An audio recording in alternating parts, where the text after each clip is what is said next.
ngalamin gini, harga nembus level penting, candlenya close dengan meyakinkan banget di atas resistance, dan kalian udah yakin, wah ini pasti breakout. Tapi beberapa saat kemudian harganya malah balik arah. Kalau iya, tenang aja, kalian nggak sendirian. Masalahnya, penutupan candle di atas resistance itu bukan berarti breakoutnya valid.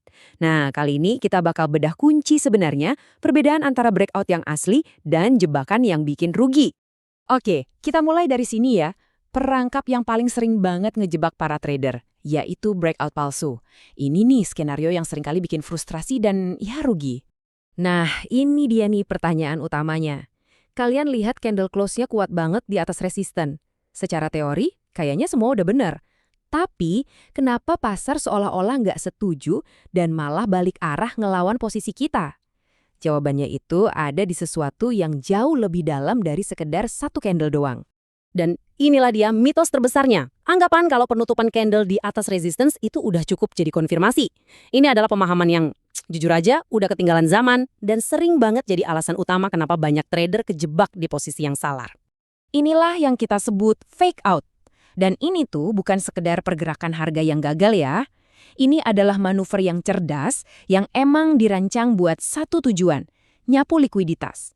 Artinya, nge-trigger stop loss dari para trader yang buru-buru masuk sebelum harganya benar-benar gerak ke arah yang sesungguhnya. Jadi, ini tuh perburuan, bukan kebetulan.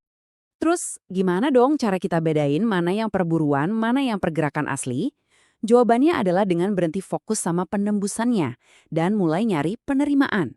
Nah, mari kita masuk ke konsep utamanya, teori pasar lelang atau auction market theory. Ini dia inti dari semuanya. Coba deh, lupain sejenak soal satu candle itu. Penutupan candle itu cuma satu data aja. Yang jauh lebih penting adalah apa yang pasar lakuin setelah itu. Apa pasar ngerasa nyaman dan mau berbisnis di harga baru tersebut, itulah yang namanya penerimaan. Nah, inilah yang dimaksud dengan penerimaan atau acceptance. Ini bukan reaksi sesaat, tapi ini sebuah kesepakatan, sebuah konsensus. Pasar secara kolektif setuju kalau level harga baru ini wajar. Dan ini ditunjukin dengan kemauan mereka buat transaksi, dan yang paling penting, membangun nilai di sana dari waktu ke waktu. Jadi, gimana cara kita ngelihat penerimaan ini secara nyata di chart? Ada 3 tanda kuncinya. Pertama, harga nggak langsung jatuh lagi, dia bertahan di atas level breakout. Kedua, ada aktivitas transaksi yang nyata di area itu. Dan yang ketiga, yang paling krusial, value area dan point of control (POC) yang bisa kita anggap sebagai pusat gravitasinya pasar mulai geser ke atas. Ini bukti kalau konsensus baru emang lagi dibentuk. Tadi kan kita udah bahas jawaban ya dari pasar. Nah, sekarang mari kita lihat kayak gimana sih kalau pasar ngasih jawaban tidak yang tegas. Slide ini ngejelasin perbedaannya dengan jelas banget. Fake out itu seringnya cuma berupa lonjakan atau spike. Jadi reaksinya cepat, harga kelihatan nggak nyaman, dan hampir nggak ada transaksi yang terjadi di situ. Sebaliknya, penerimaan itu soal pembangunan nilai. Ini adalah sebuah proses, bukan kejadian sesaat. Gampangnya gini deh, lonjakan itu kayak cuma mampir sebentar, sementara pembangunan nilai itu artinya pasar mutusin buat pindah rumah ke area harga yang baru. Simpelnya gini, penolakan itu pas pasar seolah-olah teriak, "Tidak, harga ini nggak masuk akal." Harga mungkin sempat nyentuh level baru, tapi nggak ada yang mau transaksi di sana.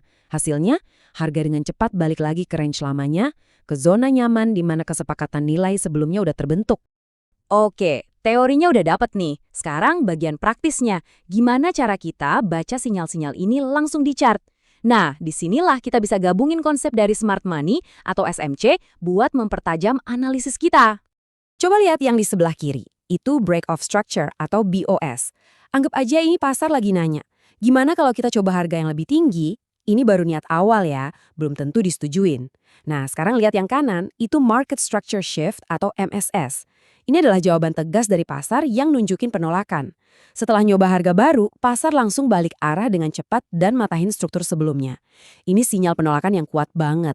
Jadi ini dia resep klasik buat sebuah fake out kalau kita pakai kacamata SMC. Pertama, ada yang namanya liquidity sweep. Harga sengaja didorong dikit ngelewatin level kunci buat ngambil stop loss. Tapi perhatiin, setelah sweep, nggak ada pembangunan nilai. Harga nggak bertahan di sana. Malah sebaliknya, yang terjadi adalah market structure shift yang agresif ke arah berlawanan. Kombinasi antara sweep tanpa penerimaan ini adalah tanda bahaya yang jelas banget. Konsep power of three ini ngebantu kita ngerti kenapa fake out itu terjadi. Pergerakan pasar itu seringnya punya 3 babak. Akumulasi, terus manipulasi, dan terakhir distribusi atau pergerakan yang sesungguhnya. Nah, fake out yang kita bahas dari tadi itu terjadinya di fase manipulasi. Ini bukan kesalahan sistem. Ini emang bagian dari permainan yang direncanain buat ngejebak trader yang nggak sabaran sebelum tren utamanya dimulai. Setelah paham semua ini, tujuan kita sebagai trader jadi berubah total. Tujuannya bukan lagi buat jadi yang paling cepat nangkap breakout, tapi tujuannya adalah jadi pengamat yang paling sabar dan paling jeli.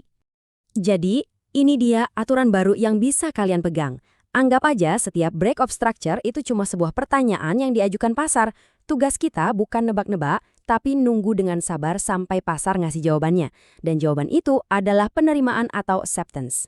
Pada akhirnya, trading itu adalah permainan menunggu. Keunggulan kita bukan datang dari seberapa cepat kita bereaksi, tapi dari seberapa sabar kita nunggu pasar membuktikan niatnya. Menunggu penerimaan itu adalah filter terbaik buat ngelindungin kita dari jebakan-jebakan fake out. Jadi, sebagai penutup, ingat ini baik-baik. Sebuah breakout sejati itu bukan soal menembus sebuah level, tapi soal diterima di level tersebut. Pergeseran pola pikir dari menembus ke diterima inilah yang bakal ngubah cara kalian ngelihat pasar untuk selamanya.